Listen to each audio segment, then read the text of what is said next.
I'm John Wyatt, a 35-year-old electrical engineer and son-in-law of Mason Loui. My wife Jessie and I have been married for 8 years, and we live with her parents and sister Ellen in an affluent Pennsylvania neighborhood. My father-in-law, Mason, is an amazing man. He started an electric utility company from scratch, and through his ingenuity and hard work, the company has grown and prospered. Today, Louis Electric is a local industry leader, providing stable and reliable power to residents and businesses for hundreds of miles.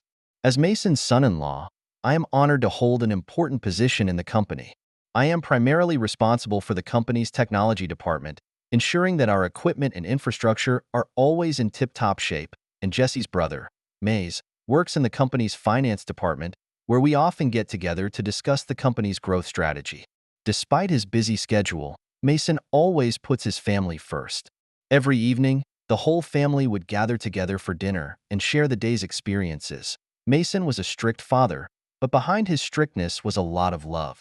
He often taught us to be honest and trustworthy, to be courageous, and these qualities shaped each of us. Mason's wife, Mary, is a woman of honor. She takes care of the house and makes sure everything is in order. She is also an active volunteer in the local community, often participating in various charity events. Through her influence, Jessie and Ellen have grown up with a strong sense of philanthropy, and our family has a high reputation in the local community. Recently, the company plans to explore new markets in Virginia. As the leaders of this project, Mason and I will be traveling to Virginia together for a week-long business trip. We'll be meeting with local officials and business partners to pave the way for the company's expansion. This trip meant a lot to the company and to me personally. I knew it was a chance to show what I could do. I spent several nights preparing my materials and rehearsing my speech, and Jessie was very supportive of my work, even though she didn't like the amount of overtime I was working. The day before we left, the whole family gathered together for a simple farewell party. Mason spoke excitedly about his journey and his vision for the future of the company. He had high hopes that I would be able to make a big impact on the trip. He had high hopes that I would do well on this trip, and Mary and my aunts prepared a lovely dinner in a warm and welcoming atmosphere. Sitting at the dinner table, looking at my happy family, my heart was filled with happiness and pride. I vowed to live up to the expectations and bring more honor to the family. Thus, with the promise of the future, Mason and I embarked on a journey to Virginia. This seemingly ordinary business trip turned out to be a turning point in my life, a journey filled with pain, struggle, and ultimately redemption. Mason and I arrived at the Richmond, Virginia airport on an early flight. As soon as we stepped off the plane, I was struck by how busy the airport was. People were rushing by with their luggage in tow, and there were scenes of farewells and reunions everywhere. I was about to follow Mason's footsteps when I realized that he suddenly stopped and turned pale. Following his gaze, I saw an incredible scene. Not far away, in a corner, my wife, Jessie, was embracing a strange man. The man appeared to be a few years younger than Jessie, was dressed in casual clothes, and had one arm wrapped affectionately around Jessie's waist. I felt a wave of dizziness, a buzzing in my head. How was this possible? Just a few days ago, Jessie was at home hosting a farewell party for our trip, and now she's here with another man. My first instinct was to rush up and question her, but Mason stopped me. His face was still pale, but his tone was surprisingly calm. "John, now is not the time. We have more important things to do." I looked at him in disbelief. My wife, his daughter, was hugging someone right now, and he was saying there were more important things? But when I looked into Mason's eyes again, I realized what he meant. We were in a strange city, about to start an important meeting about the future of the company. Any ill-advised move could ruin it all. Mason took a deep breath and turned toward the exit. I had to follow him, but my mind was in turmoil. Why was Jessie here? Who was that man? What the hell is going on here? For the next few hours, we went through the original itinerary like robots. Meetings with local officials, visits to the site of the future factory, discussions on the details of the partnership. I mechanically spoke my prepared lines, but the scene at the airport kept replaying in my mind. At night, back in my hotel room, I finally had a chance to catch my breath. I called Jessie numerous times, but she didn't pick up a single call. I paced back and forth in my room, thinking about everything. I thought about our first meeting, our wedding, Every beautiful moment we had together. Was it all a lie? I don't know how I got through the night. At dawn, I finally drifted off to sleep, only to be awakened by a knock on the door. It was Mason, who looked like he hadn't slept all night, and his eyes were bloodshot. "John," he said, "we need to talk."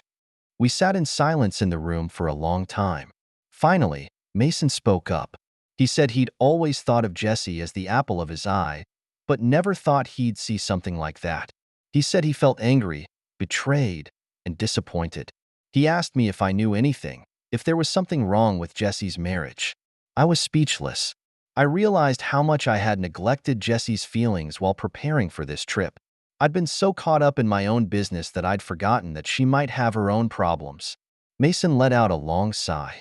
"John," he said, "whatever happens, we have to finish this trip. The future of the company depends on it. When we get home, I'll talk to Jesse myself. Until then, we must focus on our work." I nodded my head, but felt a pang of bitterness in my heart. And so we began our day, despite the pain we both felt inside. Over the next few days, we negotiated, we signed, we laid the groundwork for the company's future. But I knew that an even bigger storm awaited us.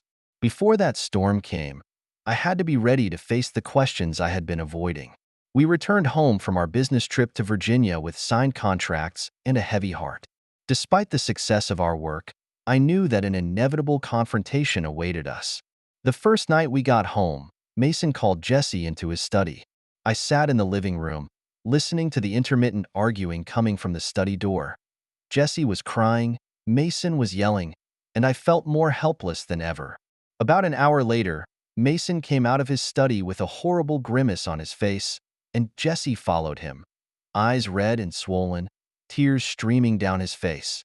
She looked over at me and tried to say something, but eventually went up the stairs in silence. Mason sat down heavily on the couch and buried his face in his hands. It was a long time before he spoke, his voice dripping with exhaustion. It turns out that the man we saw at the airport is Alex, a college friend of Jesse's. A few months ago, Alex appeared in Jesse's life, claiming that his company was facing a financial crisis and wanted Jesse's help. A few months ago, Alex appeared in Jesse's life, claiming that his company was facing a financial crisis and he wanted Jesse to help. Jesse took a large sum of money from our account and gave it to Alex, only to find out that it was all a scam by Alex, who disappeared with the money, leaving Jesse to face the deception and betrayal alone. Jesse said she went to the airport to confront Alex one last time and force him to return the money. But Alex disappeared again, leaving Jesse alone at the airport. Mason said he was deeply disappointed. He was angry at Jesse for keeping it a secret and even more puzzled by how easily she trusted others. He said he needed time to digest it all and to think about how to deal with the mess. Over the next few days, the atmosphere in the house was terribly stark, with Mason locked up in his study and Jesse in tears all day. I tried to comfort Jesse, but she seemed to be in an endless state of self-loathing. That's when something else happened. Mason stumbled upon some suspicious emails from Mary. The emails were from a man named David and were ambiguous, full of teasing and innuendo. Mason questioned Mary, but Mary chose to remain silent. She neither admitted nor denied, but just repeated, "I'm sorry," over and over again. I look at this family. The happiness that once existed has been shattered. Betrayal and deception, like two sharp blades, stabbed into everyone's heart. I don't know how to face all this, and I don't know if we can get out of the darkness one day. In this family, everyone seems to have their own secrets. Jessie has her dark past, Mary has her secret lover, and I'm beginning to wonder if I really know the people around me. As the days went by, we seemed to fall into a strange equilibrium. We worked and lived as usual, but all of us unspokenly avoided talking about those things. It was as if we were walking on the edge of a precipice, carefully maintaining the appearance of calm, not knowing what depths we would fall into next. I've often wondered what caused all this. Was it the pressure of life, or the lack of communication? Are we too proud, or too weak? I couldn't find the answer, but felt a deep sense of powerlessness and confusion. And so, we continued to suffer under this apparent calm, until one day, everything was completely shattered. But that, again, was a story for another day. Since discovering Mary's secret emails, Mason has been a different person. He became silent and often stayed alone in his study until late at night. Mary, on the other hand, was no longer the gentle and virtuous wife. She became sensitive and irritable, and any little thing could trigger her emotions. I know that their marriage is going through a serious crisis. One night, I was preparing dinner in the kitchen when I heard a loud argument from upstairs. It was Mason and Mary, and they were arguing loudly. "How could you do this to me? To this family?" Mason's voice was filled with anger and disappointment. "We've been together for over 30 years. I thought I knew you. But now it seems I have no idea who you are. Do you think I want this?" Mary choked. "You never cared about my feelings. You only cared about your career, your company. I'm just a symbol of a good wife and mother to you. A tool you can use whenever you want. So you go to another man? That's your solution?" Mason's voice got louder and louder. "Do you realize that you've betrayed not only me, but this family and our child?" "I didn't cheat on anyone," Mary cried. "Nothing happened with David. It was just some harmless flirting. It was just some harmless flirting. I love you. It's always been you. But you hurt me. You hurt our relationship." Mason's voice trailed off. "I don't know if I can trust you. I don't know if we can go back to the way things were." The arguing died down and was replaced by Mary's sobbing. I stood in the kitchen, at a loss for words. I'd never seen them like this before. Mason and Mary had always been a model couple to me, and their relationship was an example of what Jesse and I could do with our marriage. And now, it was all falling apart. The atmosphere at dinner was heavy, with Mason and Mary sitting at opposite ends of the table, neither of them willing to speak first, and Jesse red-eyed and playing with the food on his plate. I tried to lighten the mood by telling a few funny stories about the company, but no one chimed in. After dinner, Mary offered to talk to Mason. They stayed in the garden for a long time, long enough for Jesse and I to get ready for bed. When they finally came back inside, I saw that Mary's eyes were red and swollen, but there seemed to be a hint of relief on her face. Mason, on the other hand, looked very tired. He told me that he and Mary had come to some understanding. They decided to give each other some time and space, but at the same time try to repair their relationship.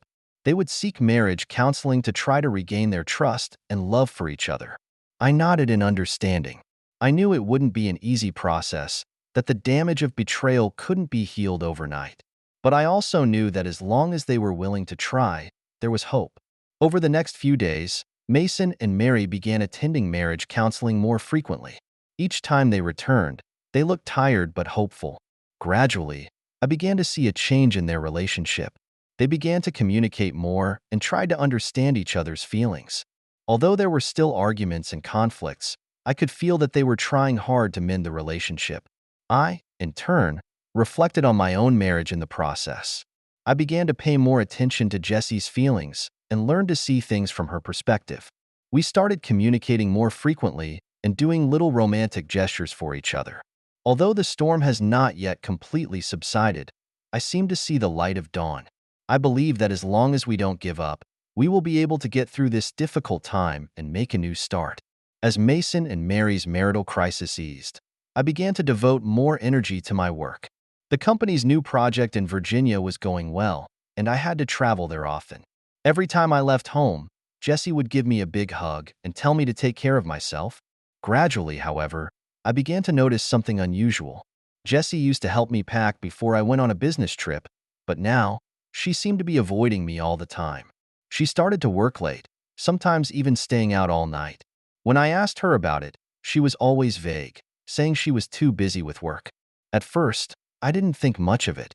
I knew that Jessie's work was also important, as she was a lawyer and often had to deal with complex cases. But as time went on, my doubts grew. Once, I came home early from a business trip to find the house empty. This was strange because Jessie should have been home from work by now, according to her work schedule. I called several times, but there was no answer on her cell phone. A few hours later, Jessie finally returned. She looked exhausted. Her hair was disheveled, and her makeup was a little smudged. When she saw me, she seemed a little flustered and stammered to explain that she had been working late. But something didn't feel right. Jessie was never a slob. She always kept herself clean and organized. I began to quietly watch Jessie's every move. I noticed that she often left in a hurry after receiving certain phone calls, sometimes taking a small travel bag with her.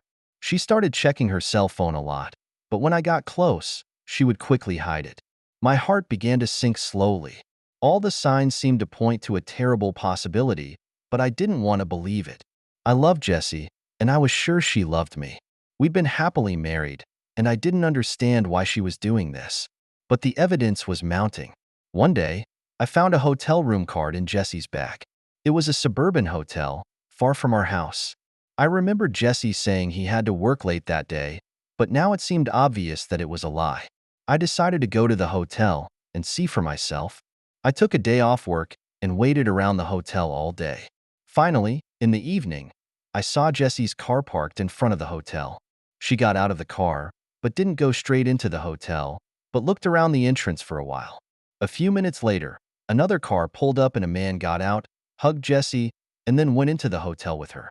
I felt like the sky was spinning. That man, Alex, was the one we saw at the airport.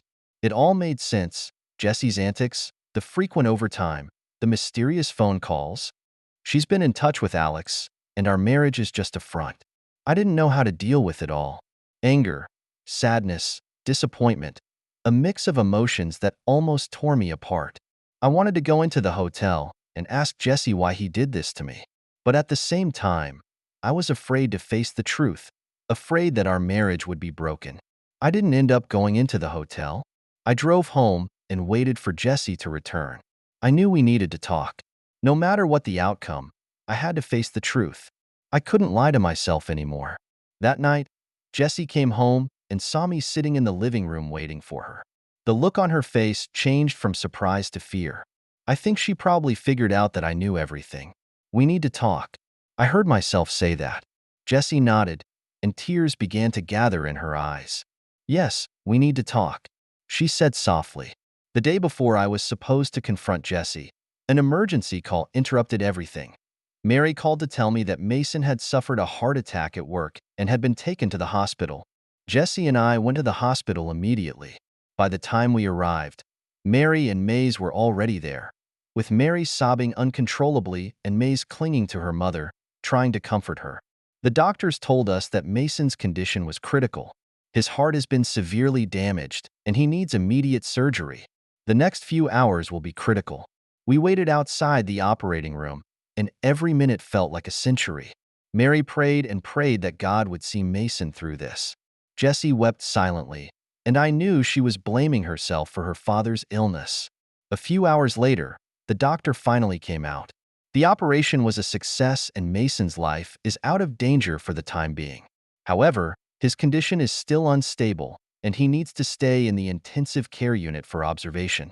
Over the next few days, we took turns being at Mason's bedside, with Mary holding Mason's hand and gently reading him his favorite poems, Maze arranging the company's affairs and making sure everything was in order, and Jessie bringing in fresh flowers every day to decorate the hospital room in hopes of bringing some life back to his father. I, on the other hand, began to reflect on my own life. Looking at the weak Mason on the hospital bed, I suddenly realized how fragile life is. We are always chasing all kinds of goals, for work, for money, for the so-called sense of achievement. But when death comes suddenly, what is the meaning of all these? I began to re-examine my relationship with Jessie. We had so many unresolved issues, so many unhealed hurts. But now, in the face of life and death, none of that seemed to matter. I just wanted to be honest with Jessie, and no matter what the outcome, we should be honest with each other and with our feelings. A week later, Mason's condition finally stabilized. He was transferred to the general ward, and although still weak, he was able to speak. We gathered around his bed and listened to him talk about how he felt. As he lay on the operating table, Mason said he felt a peace he had never known before. He looked back over his life and remembered all the important moments: his childhood, his entrepreneurial journey, his meeting and marriage to Mary, the birth and growth of his children. At the end of his life, these were the most important moments. He told Mary that he was grateful for her companionship and support over the years. No matter what happens between them, he will always love her. He told Mays that he trusted him with the management of the company and that he had complete confidence in his abilities. He told Jessie that no matter what she did, he would always love and support her. Finally, Mason turned to me, John, and he said, I'm leaving Jessie in your hands. I know you'll love her and take care of her. Life has its ups and downs, but the important thing is that you be honest with each other and support each other. Don't let misunderstandings and barriers ruin your relationship. I nodded, tears blurring my vision. I held Jessie's hand and felt her tremble. I knew that we still had a lot of problems to solve, but in this moment, we were a family and we would face everything together. Mason's condition improved, but he needed to recuperate for a long time, and Mary decided to quit her job to take care of him full-time, while Mays took over the running of the company. Jessie and I, on the other hand, started trying to fix our marriage. This is not an easy task. The damage had been done and the truth had been revealed. But we decided to give each other and our relationship a chance. We started to communicate more and began to learn to understand and tolerate each other. It's been a long process, full of challenges and difficulties. But every time I want to give up, I remember Mason's words from his hospital bed. Life has its ups and downs, and it's important that we're honest with each other and support each other. Mason's health crisis is like a bomb that explodes the long-standing conflicts within the family. Underneath the apparent calm, there is an undercurrent of emotions and irreconcilable differences. Mary believes that Mason's illness is caused by stress. She insisted that Mason should retire and leave the company to Mays. She doesn't want Mason to be involved in any more company business. She just wants him to get well and enjoy his family. But Mays has a different view. He believes that his father's illness is only temporary and that he should return to the company when he recovers. He worries that his mother's approach will make his father feel lost and useless, which will not be conducive to his recovery. Sister Ellen tries to mediate between her mother and brother. She comes up with a compromise. Mays will be in charge of the day-to-day running of the company, but major decisions will be made in consultation with Mason. This way, Mason would not feel left out, but would also ensure that he would not be overworked. After much debate, Mary and Mays finally agreed to Ellen's proposal. But the seeds of conflict had already been planted, and I could sense that the family was undergoing a silent transformation. Jessie was evasive about it. Ever since Mason was hospitalized, she has devoted all her energy to taking care of her father. She'd come home early and stayed late, as if that would ease her guilt. I tried to talk to her, but she always avoided me. There seemed to be an invisible gap between us. I, myself, was in a deep emotional struggle. Jessie's infidelity, Mason's illness, the company's change of heart, all of which left me feeling overwhelmed. I began to doubt my marriage and my life choices. I used to think that my life would be just like this: marrying the love of my life, working in my father-in-law's company, and living a quiet life. But now, I suddenly realized that maybe this is not the life I want. I began to re-examine my dreams and pursuits. I remembered the dream I had when I was young, that I would develop new green energy and contribute to the environmental protection cause.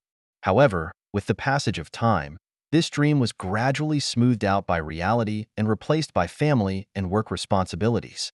I began to wonder if I should make some changes. Maybe I should quit my corporate job and start my career over. Maybe I should have an honest talk with Jessie and see if there was any hope for our marriage. But every time I bring up these thoughts, I see Jessie's expectant eyes, Mary's tired face, and Mays's heavy shoulders. I am part of this family, and it is my duty and responsibility to be there for them. My personal dreams and pursuits seem to have become less important. My family needs me, my company needs me, and I can't leave at this time. In this way, I buried my struggles deep in my heart and continued to play the role of good husband, good son-in-law, and good employee. But deep in my heart, the voice that longed for change and freedom never disappeared. I knew that someday I would have to make a choice. But not now, not when this family needs me most. Mason's recovery has been slow, but steady. Seeing him improve day by day, the family's mood is gradually relaxing. Mary is smiling again, and Mays is not as tense as she used to be. Only Jessie, it seems, is still reeling from guilt and remorse. I tried to tell her that no matter what happened, I would be there for her, I would support her.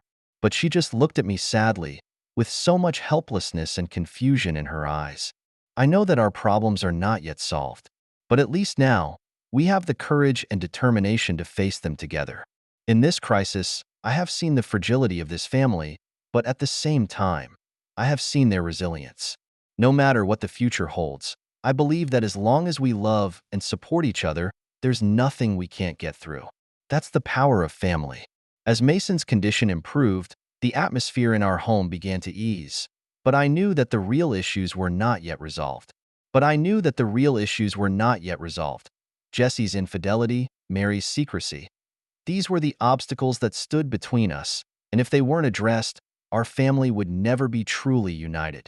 At Ellen's suggestion, we decided to have a family meeting.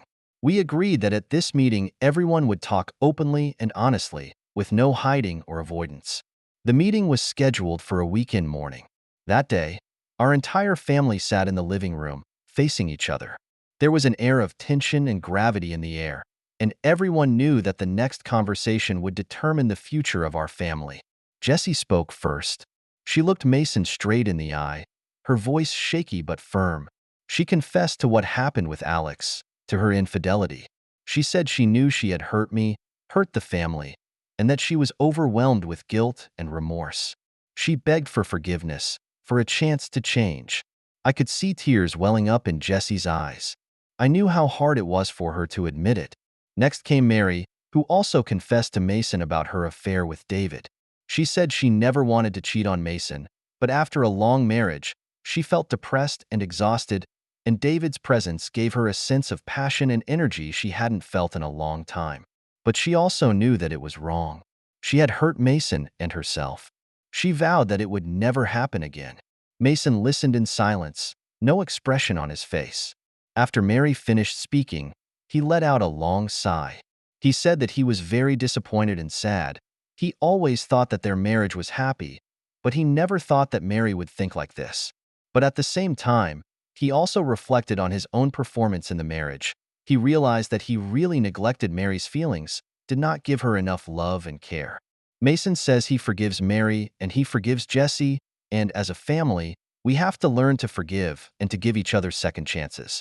Only then can we truly move on and rebuild our family. Finally, it was my turn to speak.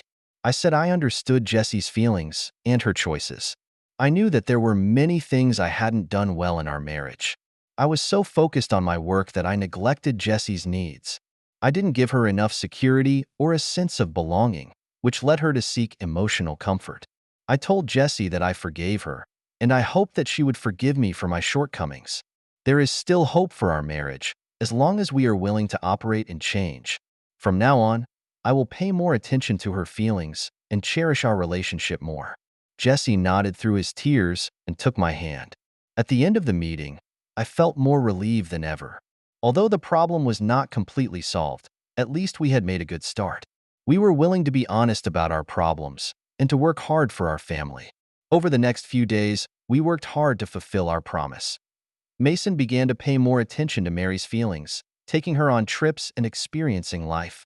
And Mary learned to express her needs more often, instead of burying all her grievances inside.